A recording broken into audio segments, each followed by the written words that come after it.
Bienvenue sur le corréloscope, l'outil qui te permet de tirer des liens de corrélation entre l'hygiène de vie et la physiologie de tes consultants. Je clique sur Entrée.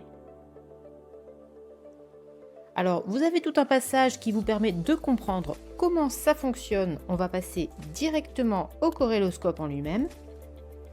Vous avez deux entrées possibles. Soit passer par les habitudes d'hygiène de vie, soit travailler par système. On va commencer par les habitudes d'hygiène de vie. Et là, le corréloscope te liste tout un type d'habitude de vie. On va en choisir une, par exemple sommeil et récupération. Et on va choisir une habitude de vie parmi celles qui sont proposées, comme par exemple temps d'écran avant le coucher. Donc ici, on va pouvoir trouver l'impact de cette habitude de vie sur tous les systèmes physiologiques de l'organisme. Si vous ne voyez pas de lien tiré directement vers un système, c'est qu'il n'existe pas de lien direct, pas d'impact direct sur ce système. Commençons par exemple sur l'impact sur le système digestif. Et là, on peut voir exactement ce qui se passe, ce que crée cette habitude de vie sur le système digestif. Rythme alimentaire décalé, perturbation du cycle parasympathique nocturne et les conséquences que ça a, digestion ralentie, risque de reflux si repas tardif. Et là, on voit également que ce sont des effets indirects uniquement. Par exemple, sur le système nerveux, et là, on voit système le plus directement touché. C'est là qu'on va trouver les conséquences directes, comme l'inhibition de la mélatonine par la lumière bleue, l'hyperstimulation cognitive et émotionnelle, la baisse de la mémoire, de la concentration et de la vigilance diurne, la dérégulation du système nerveux autonome, les troubles de l'humeur. Donc là, on peut voir que si notre consultant il a cette habitude de vie et qu'il a également ces symptômes, on peut tirer un lien de corrélation. Alors évidemment, ça n'est sans doute pas la seule cause, la seule corrélation à tirer, mais ça en fait partie.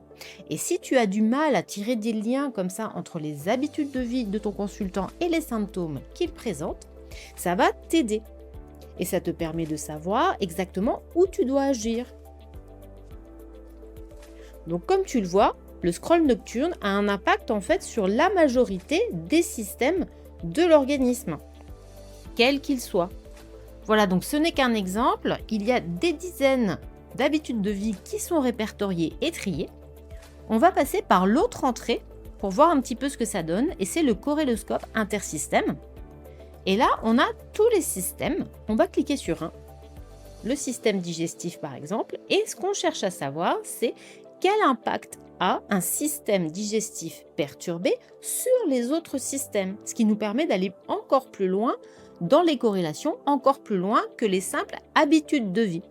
C'est quoi un système digestif perturbé? C'est un déséquilibre du microbiote par exemple, c'est une barrière intestinale inefficace, c'est des troubles de la digestion comme une tendance à la constipation ou une tendance aux selles molles, etc. Par exemple, qu'est-ce qu'un système digestif a comme impact sur les autres systèmes, sur le système nerveux? Et là, on voit qu'un système digestif déséquilibré a un énorme impact sur le système nerveux. L'intestin est en lien direct et bidirectionnel avec le système nerveux, ça on le sait. La digestion chaotique est répercutée sur le système nerveux central qui déclenche des réactions en cascade des autres systèmes de l'organisme, etc. Donc, la conséquence à la fin, c'est fatigue nerveuse, anxiété, irritabilité, troubles de l'humeur et du sommeil, diminution de la concentration, brouillard cérébral. Donc à chaque fois, dans chaque encart, vous avez une explication et ensuite les conséquences que ça a sur ce système.